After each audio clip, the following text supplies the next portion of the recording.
I don't necessarily review books that are new releases. I review books that are relevant to you guys and that are interesting to me. Dr. Travis Langley has a series of books on the psychology of a specific film or a specific TV show. The latest of which I think is The Psychology of Supernatural, but he's so prolific I can't be sure something hasn't come out since then. I wanted to read one, and since I love Captain America, I decided to read Captain America versus Iron Man, Freedom, Security, and Psychology. I ended up loving the book and being inspired both by how the issues raised in it directly deal with what we're dealing with in 2018, and also by how much the superhero genre can teach us about ourselves. For more details about why I loved Captain America versus Iron Man, keep watching. Hi, I am Christine, the middle-aged fangirl. I have or have had depressive disorder, generalized anxiety disorder, and complex post-traumatic stress disorder. And it was film and TV that really helped me through it. I talk about how specific films and TV shows have helped me deal with issues of mental health and mental illness, and the amazing benefits of being part of the awesome community of fandom. If this sounds interesting, please consider subscribing by hitting the little red subscribe button below. I saw somebody in a YouTube video with these sparkly silver nails, and I just had to do it. Sparkly nails! Captain America is, hands down, my favorite superhero. He knows what he thinks is right, and he's committed to doing it, no matter the cost. I hope that's what people will say about me. So when I decided to read and review a book by Dr. Travis Langley, it wasn't hard to choose which one. As an aside, you should know that I have never actually read the comics, so everything I say is based on the movies alone. Now, the jacket of Civil War says, "This engrossing compendium explores the complex psychological and political choices made by two iconic superheroes. Through 10 essays, Captain America versus Iron Man analyzes the debate about national security versus individual freedom." And that is certainly true. Pretty much most of the book is about the universal human needs of freedom and security, and the tension between them. Now, in books like this that are written by multiple scholars, there's always some essays that I like better than others, and of course that would be the case with anybody. My favorite chapters were the ones that deal directly with how we develop our sense of morality. Because if you watch my channel, you know that's something I'm interested in. But one of the interesting things about this book is how it functions as a general introduction to theories of moral development and ethical philosophy. In the essay Moral Decisions in Marvel's Civil War, Mara Wood includes a very succinct and easy to understand explanation of Lawrence Kohlberg's stages of moral development. It's easy to understand, and it uses specific examples from the movies. This would be a great tool to teach middle schoolers and high schoolers about moral development. The author gives specific examples of how the stages are demonstrated in the movie Civil War. And one of the byproducts was it really made me want to watch the movie again, because now I understood the philosophical underpinnings of what the characters were doing. Other chapters are written by experts in specific fields. Dr. Janina Scarlett, author of Superhero Therapy, which I have also read and really liked, talks about something that I had never heard of before but makes perfect sense. Something called post-traumatic growth, meaning that if we deal with our trauma in a positive way, it can actually make us better, stronger people. Now, I am very right-brained, so I love to make connections to things. So I love it when ideas that I'm reading about in one place show up in another place, and I can say, aha! I was catching up on this season's Criminal Minds, and the character of Dr. Reed, who had been framed for murder by a serial killer and had spent several months in prison in the previous season, was talking about his trauma, saying that the changes in him weren't all bad. That is post-traumatic growth. And this is something that I have also experienced and talked about in other videos, which I will link above. When I was first digging my way out of complex post-traumatic stress disorder that I got from living with someone with a personality disorder for 30 years. I never thought I'd be able to function emotionally again. But now, although the trauma never goes away, I feel in some ways emotionally stronger than I have ever been. The fear that used to rule my life is not that big monster anymore, and that is from post-traumatic growth. Now, besides seeing my own experience reflected in the text, which is always fun, another thing would happen sometimes. I'd read the title of a chapter and say, well, that doesn't sound very interesting. And then within that essay, I would find a quote that was just fantastic. One of these great quotes occurs in the essay Punching Hitler, Symbols in Red, White, and Blue by Tommy Cash and Dr. Langley.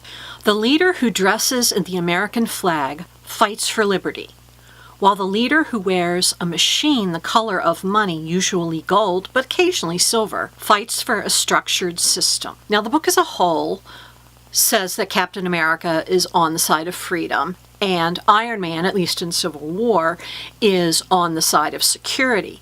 But I'd never really thought about the symbolism involved, and this was really interesting. My favorite essay is called Wild Horses, The Hard Work of Being Moral. It's by Eric D. Wesselman and J. Scott Jordan. It is really hard remembering all these names. It, too, explores how the characters deal with ethical conflict. Here is a great quote from page 114. Because most of us live complicated lives and often have to say or do things that conflict with our cultural norms, rules, or ideals, many psychologists investigate how we deal with these moral conflicts. When such a conflict occurs, people experience a type of cognitive dissonance called moral ethical dissonance. Generally, dissonance is unpleasant, and this discomfort is intensified when it involves morals that are core aspects of people's identity. Thus, people reduce the dissonance any way they can. If the situation around the moral conflict is sufficiently ambiguous, people may cognitively reinterpret their immoral behavior to convince themselves and others that the behavior was well-intentioned or done for altruistic reasons, e.g., for the greater good. And for the greater good is in quotes. I've said multiple times that I subscribe to an ethical construct called deontology. And one of the characteristics of deontology is that when someone says that you're doing something for the greater good, it's a big red flag, which means they're rationalizing something that they know is actually wrong. In deontology, any act should be virtuous in and of itself, regardless of the outcome.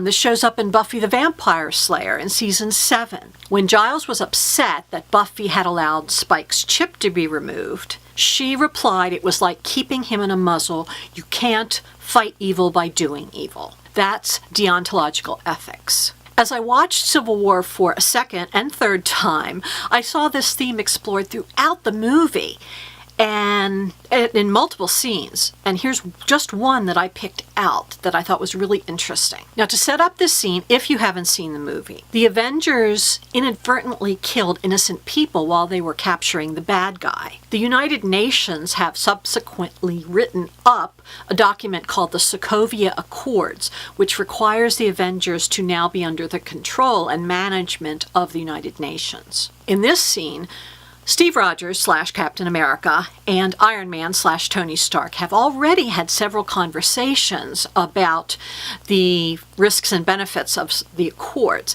Tony Stark wants to sign the Accords and Steve Rogers doesn't.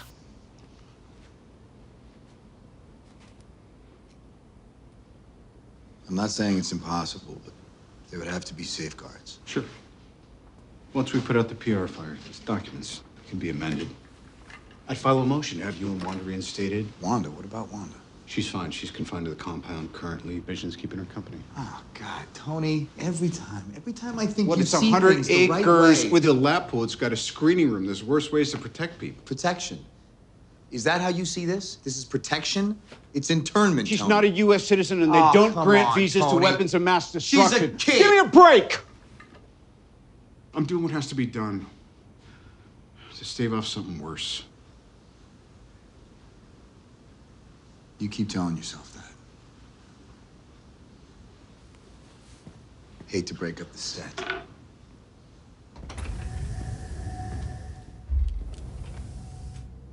For a short scene, there is so much packed into this. When Tony says, "I'm doing this to stop something worse," he's saying, "I'm doing it for the greater good." When Captain America refers to Wanda's house arrest as internment, he's referencing the Japanese prison camps that America set up during World War II. Then Tony says there are worse places to be than in the comparatively luxurious prison that she's in. But Captain America sees it only as her freedom of choice has been taken away. If she is in prison, she is not free. Finally, in talking about Wanda as a nuclear weapon or some kind of a thing rather than a person, Tony is breaking another one of the main tenets of deontological ethics, which is you should always treat a person as an individual, not as a means to an end, which is how Tony is treating her in this scene. Now, I have to admit that I am pretty much always on the side of Captain America. My own sympathies always fall on the side of freedom if I have to choose between freedom and security. And like everyone else, I think I'm right. But what the book showed me was that you need a balance. As Dr. Langley writes in the final essay, when psychologist Erich Fromm referred to the conflict between freedom and security as the most basic human dilemma, he never suggested that either side would win conclusively over the other, because we need both.